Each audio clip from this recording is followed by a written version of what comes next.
it through 3 hours of the regular show on terrestrial radio, and you wanted a little bit more, so that's why you found the Gun Talk After Show podcast, where we saved all the best things that we can't say on regular radio. Now here's Tom, Michelle, and Jim for the Gun Talk After Show. It's the After Show, where we're going to be talking about, well, same thing we talked about here in the regular show. I'm Tom Gresham. Over there we got Jim Kinsey and Michelle Cleland. Hi, guys. Hello. So I tell you what, hold your thoughts. We're going to talk about revolvers here in just a minute, but we got some people called in, and we're going to get them in first. Let's go talk to Sean. He's in Fresno, California. Hey, Sean, welcome. I have a question about online concealed carry permit. I had taken a course. I took a course online just kind of see what it was about. Basically, it only consisted of you giving them your basic information. You watch basically a 30-minute video, and then you take a pretty brief test, I guess you'd say. And then you get a pass or fail. I got a pass, and then to get your permit, they want you to pay $65 or whatever it is. I didn't do that part because I didn't know how valid that would be, because I thought there was a little bit more entailed to getting your concealed carry permit. Okay, you're in California, right? Okay, what state permit were they offering? The whole spiel that kind of hooked me was get your California concealed carry permit before the laws change. I think it included like 22 states or something like that this was valid in, including California. Okay, but the permit is issued by a state. So the question is, what state is going to be issuing this permit? Okay, that I don't know for sure. Yeah, because, I mean, an individual company cannot offer you, well, they can offer you a concealed carry permit. It's just not good anywhere. States issue concealed carry permits. Yeah, so the question is, when you get this permit, is it going to be a Florida permit or a Utah permit or whatever? I don't know that it's a California permit, and I don't know that California is going to honor the permit. Here's the thing for you to understand. If it's a California permit, make sure it's valid.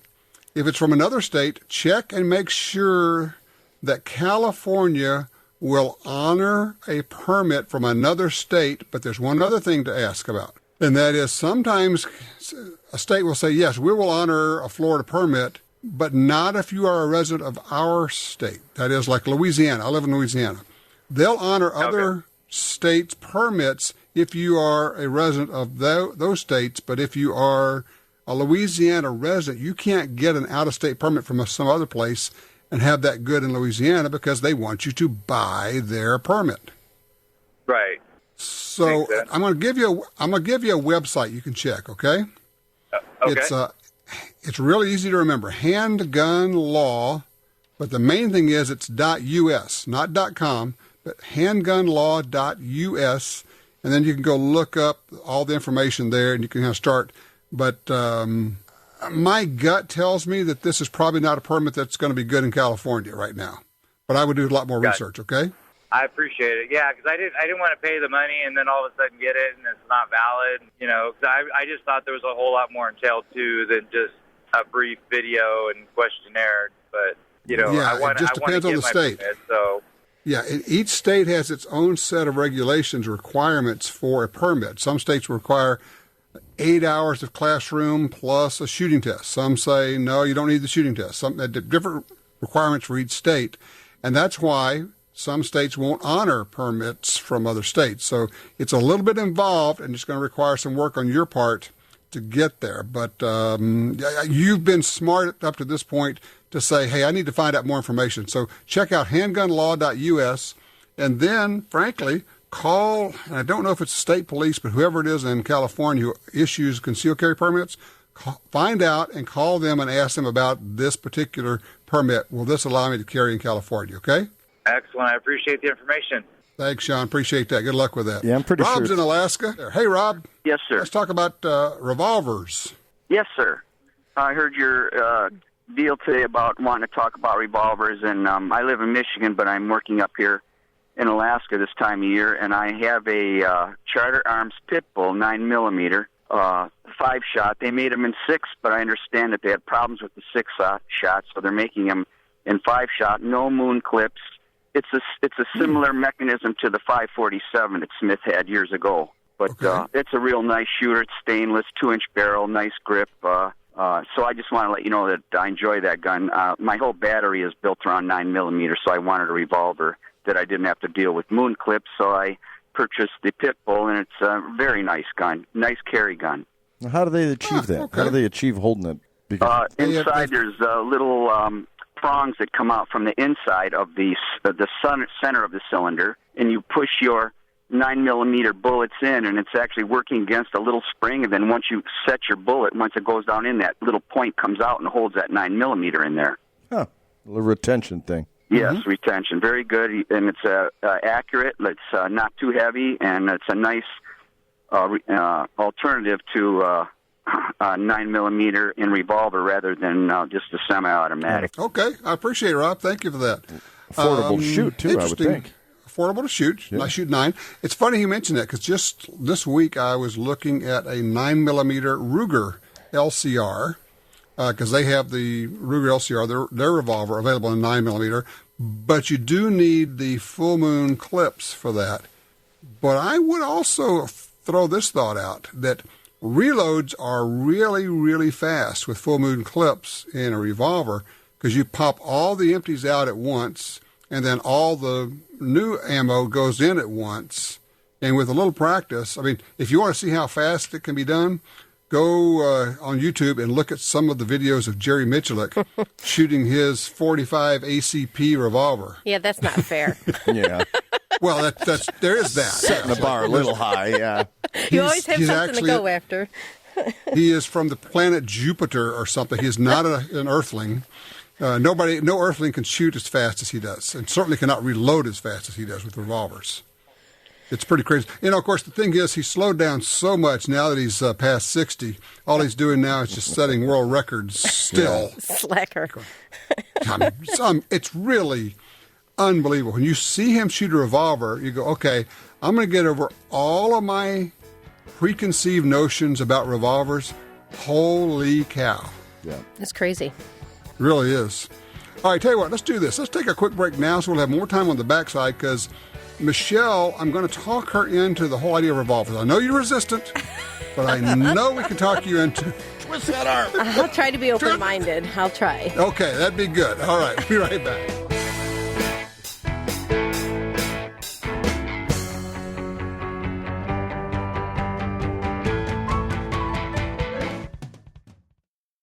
If you're like me, you don't have money to burn, but you still want to buy guns, ammo, and accessories.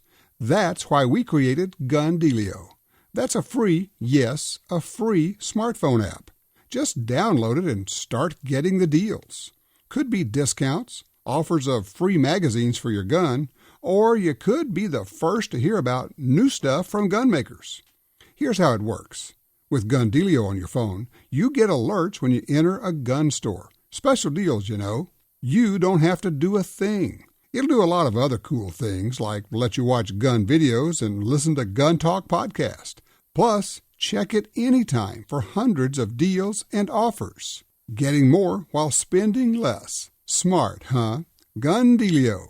Made in America. Gluten-free. At the App Store and Google Play or GunDealio.com.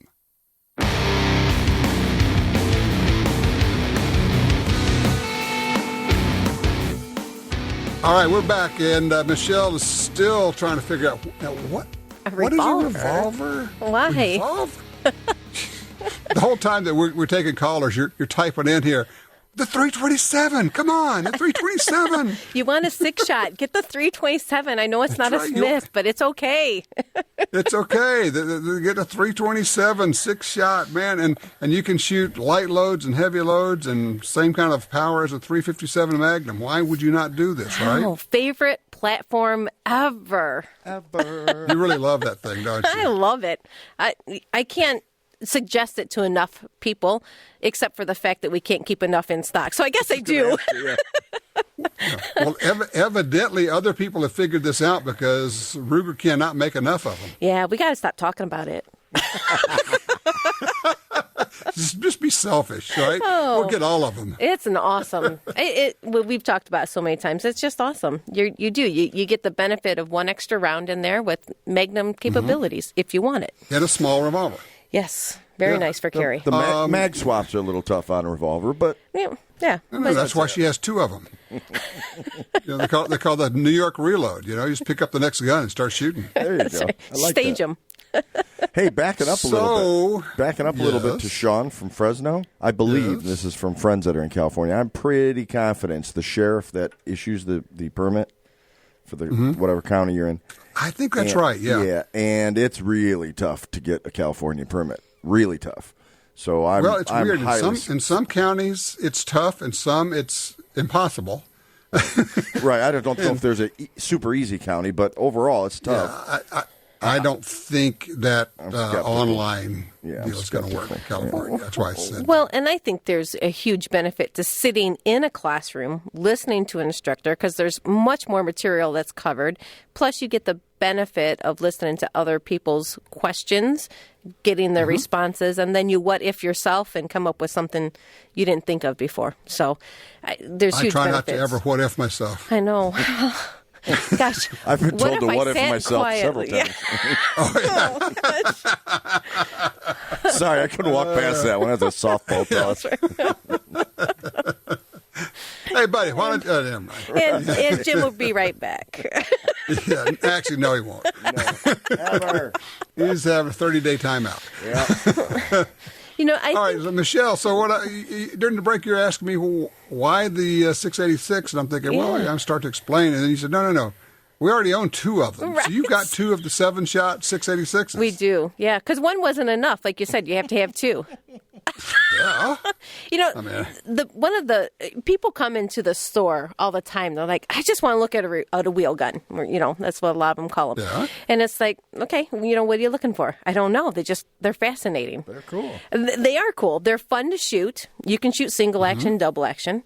You can adjust the trigger to exactly what you want. So it's very nice, very crisp if that's what you wish to do. They are extremely reliable because there's nothing as far as moving parts with the slide and magazines and everything else for ejecting and reloading the round that you have to worry about. So reliability is just there. It's just an easy gun for someone who doesn't have a lot of experience.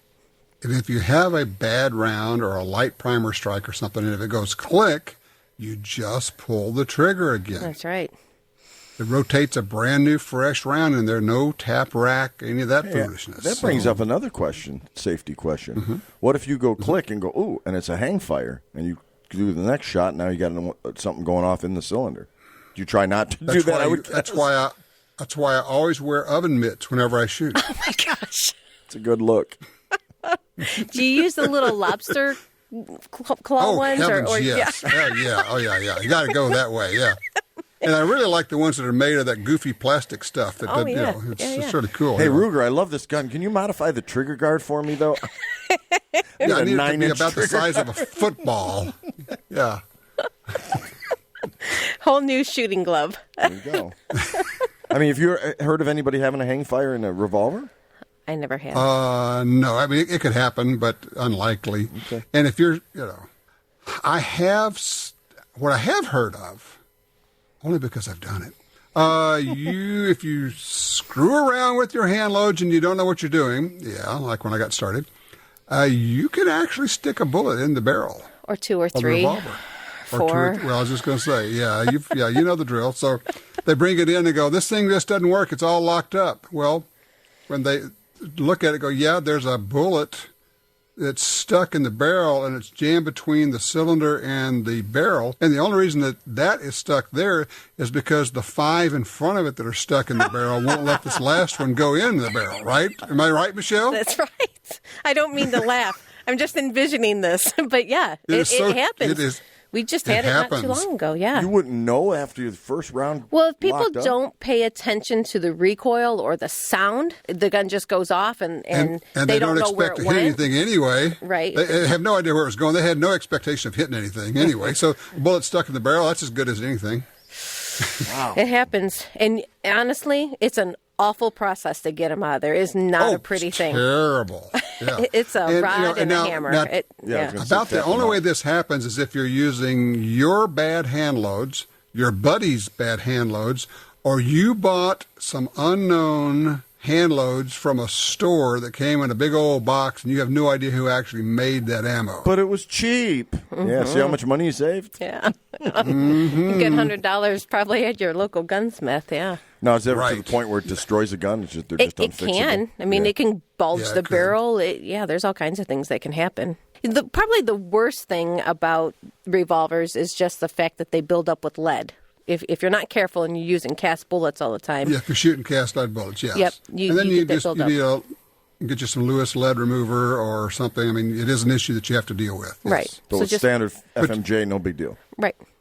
Yeah. If you use no issues there. Yeah, jacketed round.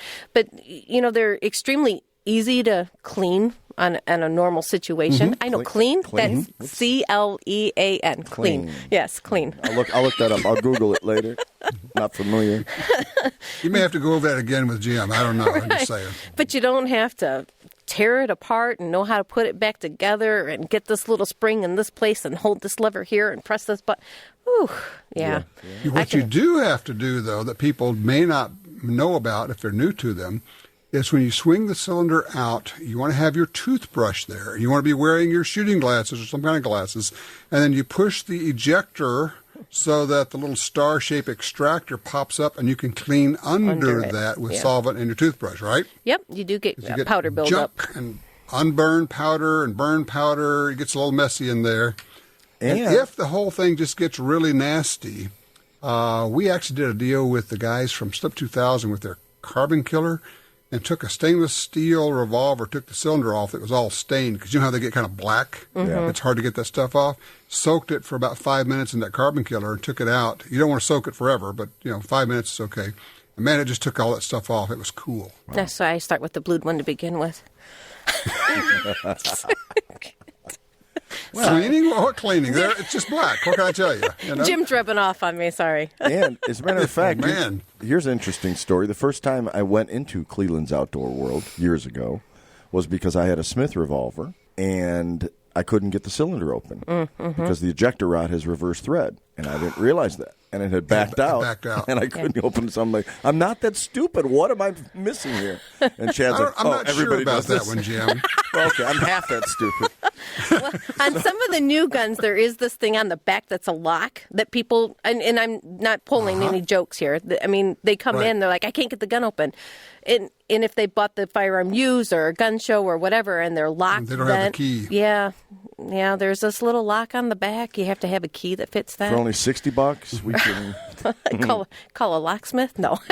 Yeah, and then once we get it done, we're going to put a little drop of Loctite in there so it never locks again. You can't do that from a liability standpoint, but the person who owns the gun may want to consider that. But with the heavy loads, you do have to. I mean, there's still things that you still have to worry about no matter what with the firearm. You have to take care of them. But, with those heavy loads, a lot of recoil that's happening. Parts are moving. Right. And he could have charged me a gunsmith fee or whatever. He's like, oh, here's all it is. I'm like, okay. What? He didn't charge you? What? It's not too late. You can still invoice him. Going back. Yeah, well, see, he's wise. He made a customer for life. Yeah.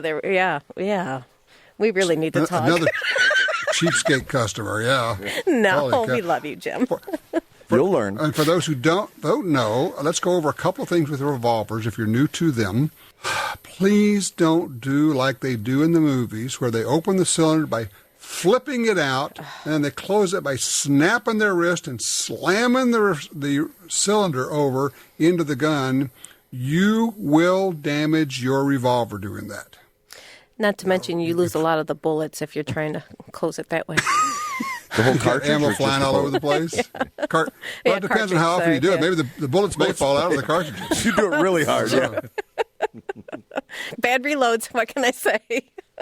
But now, is it okay now to shoot a revolver at 90 degrees from conventional, so you look like you're in the streets? I don't know. I've never tried it. No revolver shooter has ever rolled a gun over to the side to do that, to look cool. He's acting it because out. Because if you did, everybody at the range would come over and just slap you. I don't think there was a cowboy ever that shot a gun like that, but I mean, can you see John Wayne doing that? Really? Come on. His hair is unconventional, so he might as well shoot a new style. That's right. This is true. I'll say yo before I do it, so it'll be socially acceptable. Then. By the way, yo is not allowed when you're carrying a revolver. There are the proprieties must be observed. You're in a yo-less zone. We need to publish a book. That's true. Tom, you have manners for revolver users. You have seen the YouTube video on how to shoot a semi, the street method of shooting it. I don't know. Oh, I'll have to send it to you. It's hilarious. These two guys go back and forth, and it's obviously a comical shtick, but it's just dissing all the guys that turn it 90 degrees and flick the barrel when they're shooting, so it goes faster. And... Sure. Well, it goes faster that way. That's right. Adds at least 1 FPS. Well, but Tom, like we had talked a little bit earlier too, probably the most fascinating thing, and you talk about this on the semi-auto side with being able to use a air gun.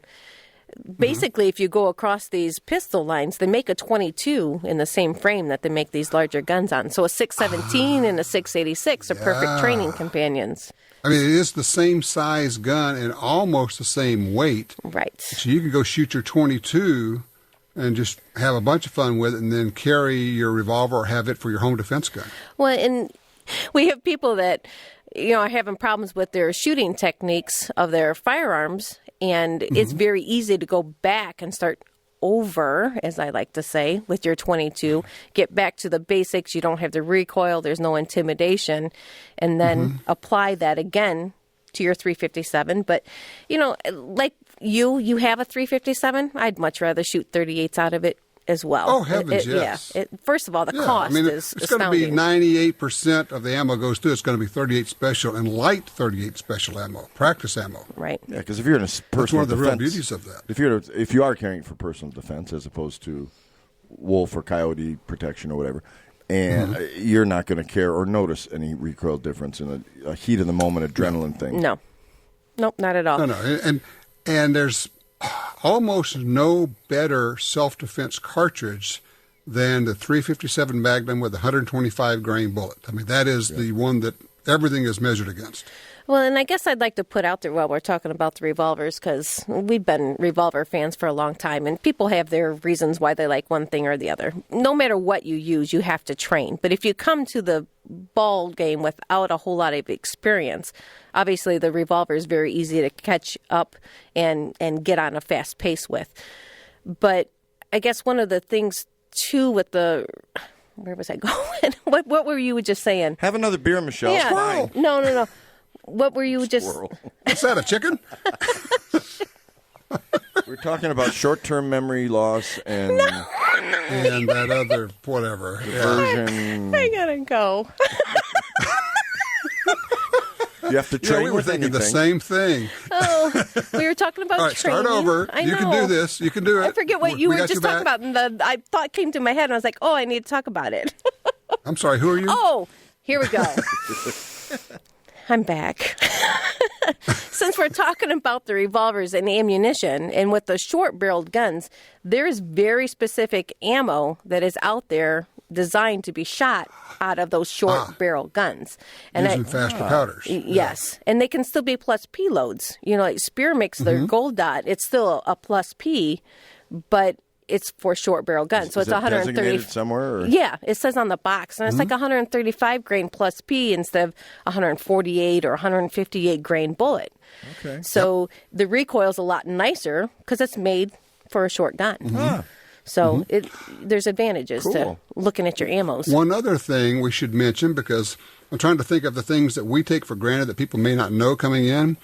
If you have a revolver for self-defense, and if it has a hammer, an exposed hammer, generally speaking, you don't want to be cocking the hammer in a self-defense situation. You want to shoot it double action, because the difference is when you just pull the trigger on a double action gun, you're looking at probably 10 to 12 pounds for that trigger pull, versus what could be 2 pounds for the single action pull.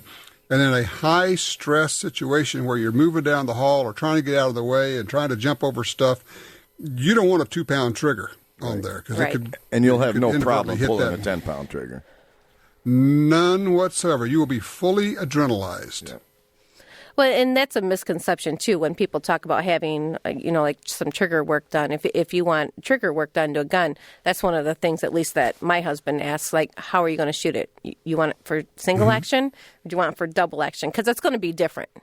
It's designed more for one than the other. So if you want it double action, great. We'll get you a nice, crisp, whatever poundage is the safest without it being crazy, Yes, I think a lot of people, at least folks I talk to, seem to be hung up on the pounds of pull, when it's not always that. No. I mean, it's the feel of the trigger more so than the strength Well, you need to pull. You know what it is?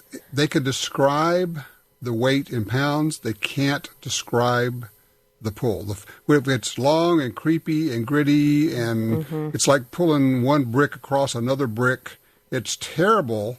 But if you took that same one and smoothed it out, but you didn't change the weight of it, you'd say, oh, man, that's a fabulous trigger. It's just smooth and it goes what it's supposed to do, Yep. Does that make sense? Yes. Okay, good. That's the first time. We should end there. How odd. It's precedent setting, yeah. Oh, okay. So our guy who called in, and I tried to help him because he said more and more his pistols are shooting to the left. He keeps having to adjust the sights to the right. And you told him the same thing I did, didn't you, Michelle? I did. It's never an easy conversation to have, especially when they start the conversation with, I have all this experience, I'm a competitor. I've been shooting since... Yeah, I get it. We get into a series of bad habits, and you don't even realize. He has adjustable sights on his gun, so he just moves the sights to accommodate. But, even in competition, people get very good at being reliable with slapping the trigger or jerking the trigger or all these different things that people say. It's all the same thing. It's forcing the gun to go off when you want it to, which causes a movement in the barrel and sights. Unless you're Rob Latham, he can slap the sights and do anything. Or rather, he can slap the trigger and do anything he wants to. But we're not Rob Latham. No, and then they do. They get consistent with it, and it works for them. But slow, steady pressure, gun surprises you. It's going to be a great shot. I just got my Halloween costume idea. I'm going to be Rob Latham this year. You might want to change the hair. Well, he can change it to mine. He can change his, yeah. Yeah, but it's going to take him a while to get there. Yeah. I may have to purchase that hairdo. I think you should go after the Jerry Mikulik effect. Well, I'm close to him in age. Well, and we'll get you some scissors and a razor. There you go. Hey, we've overlooked you kind of touched on it in the show, but I think it would be worth going back. When I teach folks to shoot, it's with a Ruger Mark III, right? Because there's no recoil, 22 cal, blah, blah, blah. 22 revolver would be a great starting gun to teach somebody with. Yes. That's where we always start, too. Do you have revolvers? On a 22. That's how I started my kids. It's the easiest. Okay. I mean, because there's not a lot of sense. moving parts. You don't have to worry about the slide. You don't have to worry about the gun being pointed in directions you don't want it to be. Yeah. It eliminates a lot of the technical stuff and let them get hooked on hitting targets. Yeah, and the other thing is with a single action or double action revolver, once it goes bang, they are highly unlikely to yank the trigger again and have it go off a second time like could happen with a semi-auto. One of the things that I find is, we get guns in and you pull guns out and people have made changes and put in extended slide releases and all these things, is sometimes when I go to pull that gun out and I put my thumb up alongside the slide and oppose. So like you say, you hold still with the grip and you push your slide in the opposite direction. So you're pressing against it. I find that I sometimes hit that safety. So that's one of my other concerns with some of these semi-autos is the way that the safeties are. I automatically hit them. Well, the last thing you want in a self-defense situation, obviously, is for your safety to be... Put your safety on. Yeah. Right. So that's one of those things, it too. It happens. You're shooting recoil. If you have an external thumb safety, you have to put your thumb on top of the safety. And most people, if they're learn to shoot with Glocks and things, they have their thumb out straight, and it'll be underneath the safety. And in recoil, it is very possible for your thumb to flip the safety on, so you get one shot off, and now your gun won't go bang because you have the safety on. That's the other reason I like revolvers. I don't have anything to worry They're about. simple. They're all in Kodak mode. Yeah. Okay, are you simply implying that I'm simple? Hey, speaking of, does anybody? Had to be a revolver that's been manufactured that had a safety. Yes, okay. And there was an automatic revolver. That you showed me. You sent me a link to that one day. Yes, was it Webley? Yeah. Yes, when you fired it, the actual top of the revolver slid backwards on the grip and rotated the cylinder and cocked the hammer, so you were always shooting it in single action mode. How cool is that? Fascinating, huh? Cool. And then somebody sent me a text, or maybe it was on somewhere. Somebody called in. We used to get him on the show. He said that you could actually use a suppressor on a revolver if it's the 1895 Russian Nagant. Right. Mm-hmm. Because, and I went and looked it up, because when you cock it, the cylinder goes forward and presses against the barrel and seals it off. So that's not involved at all. Nothing mechanical about that thing. No, for all those guys that plan on, using that 1895 Russian Nagant, that's good. So here's big rush on those you'll get at the store, I'm sure. Here's the throwback that's always fun too, because you can still get those black powder revolvers. Wow, that's a lot of fun too. Black powder revolver. Oh yeah, single action black powder revolver, absolutely. Mm-hmm. Talk about some fun. You learn all about gas seals and lubes and all kinds of stuff in a hurry with them. And follow through, because ignition is a little bit slower, so you better be holding on target after you press the trigger. Mm-hmm. Great fun. You put a foregrip on that and collapsible stock. As long as you can find somebody to clean it for you. Well, I bet. Yeah. That's messy. But Michelle, let me guess, you love the smell, don't you? I know, it's sick. It is, you do. I know you do. Because if you're a black powder person, you love that smell. It's just associated with fun times out there. It is. It really is.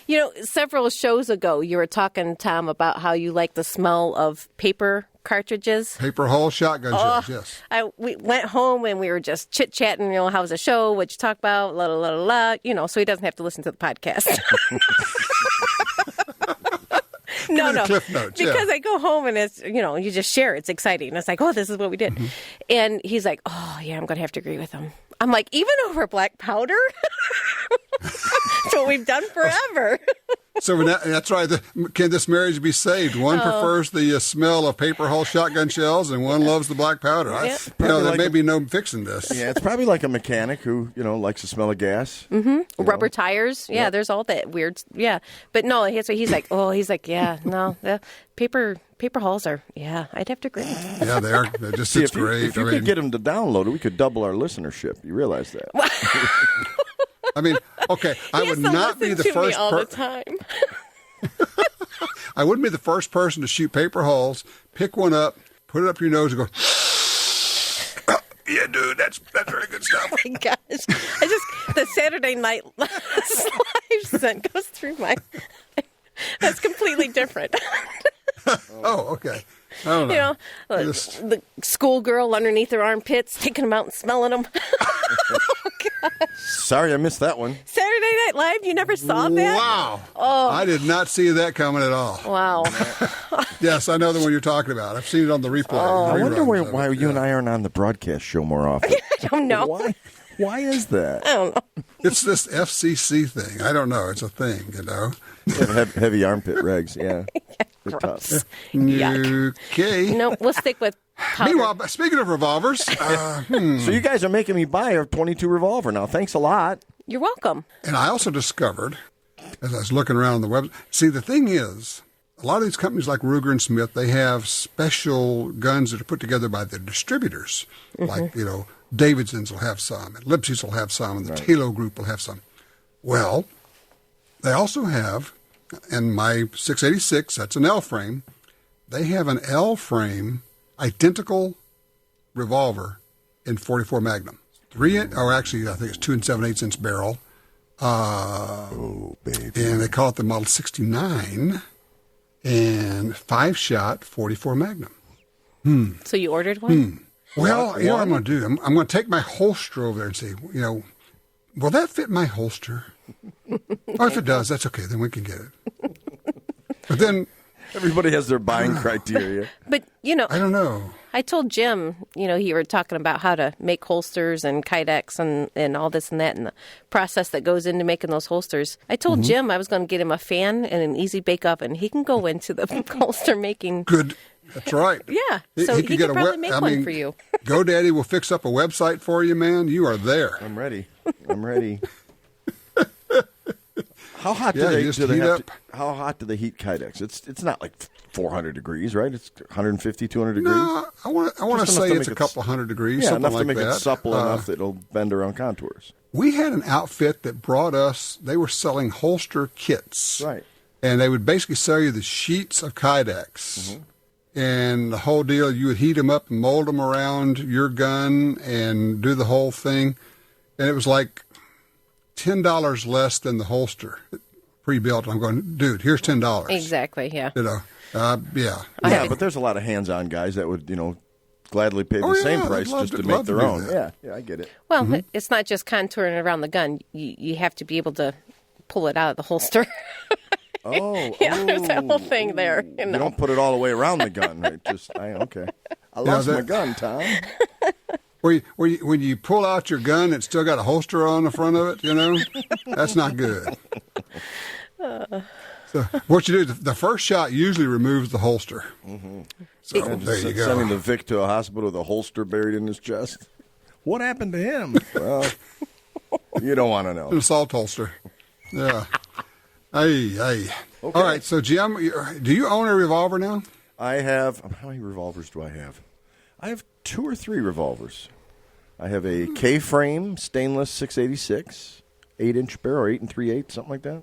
Ooh, I have that 327 Ruger, which is, I think, SP 101. Is it 101? No, you have the LCR. LCR. That's right, LCR. You have the LCR? I have the LCR. Same one she's got, except mine's cooler because it's mine. Whatever. And I'm trying to think if I have a third revolver. Mine. Those are the only 2 that come to mind. But that's, ask me in 3 days. Right. Might be a different. See, you didn't want that bodyguard. I want a 22 trainer. I want a 22 trainer now. Well, but wait, I'm going online. I'm finding you the next one you need here. I sent you a link, by the way, not for broadcast. I saw that. Yes, SP 101. No, they got the GP 100. I think just came out in a 44 special. Yes, there it is. The Ruger GP 100 in 44 special. That would be very cool. He's going to have it by Friday.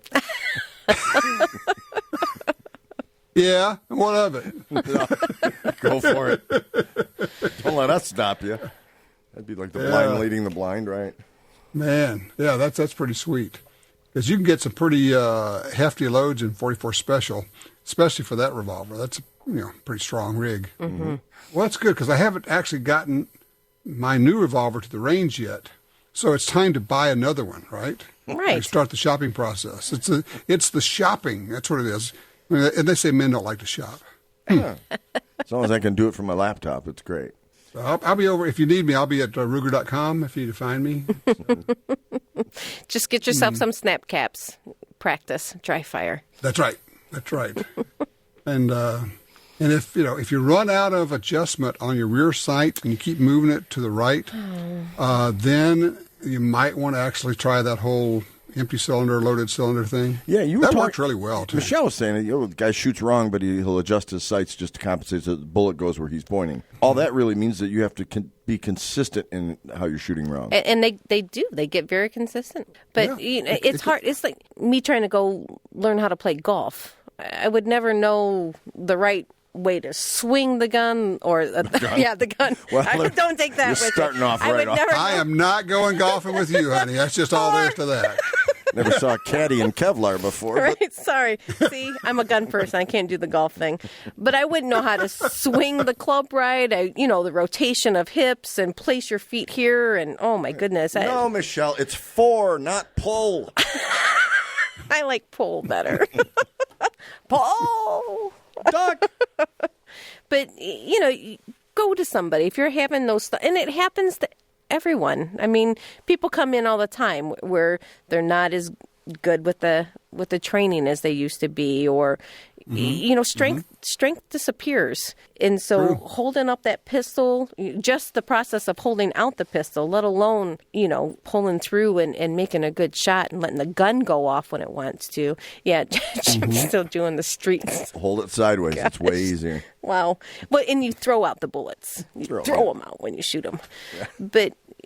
But in all honesty, just go get some help. Get past what your inability is and accept it. That's the hardest thing. It's pride. A lot. Jim, she's telling us she's telling us we need help. You feel like you're insulting somebody when they come off of the range and like, I'm having such a problem with this gun. It's like, okay, I'm not trying to insult you, but listen, this is what happens. And if you can put a little laser on there, or like you say, throw in an empty shell and see that movement. Snap cap, whatever. Yeah. And they're Well, the nice part with a revolver, you don't even need snap caps. You just have empty chambers in there, and put 3 rounds in and have like a couple of them together, so it's not going to go click bang click bang click bang, so you can't anticipate. Spin the cylinder, close it up, and say, all right, just shoot that. And even if you're not having a problem, it's a great way to make sure that you're on the up and up with how you're training for yourself, too. We all should be doing that. We all should do that with our semi-autos and our revolvers. I know people that never shot a live round and won national matches because of dry fire practice. I mean, they have lots of years previous, but, during... Is it hard to find dyes and primers and stuff for snap caps? Yes. If you're going to reload? Yeah. It's time for him to go to his room. What are you doing? I'm just reloading some snap caps, bro. You know what I do want to get, though? Seriously, for my revolver, I want to get some snake loads, shot loads. Yep.